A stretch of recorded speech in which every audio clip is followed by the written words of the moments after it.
channel Nana Official. Hari ini saya akan membuat ikan tongkol sambal matah khas Aceh. Nah, untuk bahannya di sini ada bawang, cabai rawit, asam sunti, sedikit garam, dan juga ikan tongkol ya. Ini ikan tongkolnya sudah saya buang tulangnya ya. Langsung kita ulek kasarannya ya.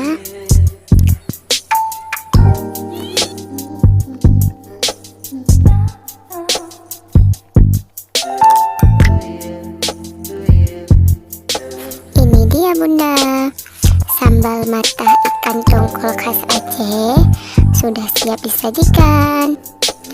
Terima kasih sudah menonton, semoga bermanfaat. Sampai jumpa di video berikutnya. Bye bye.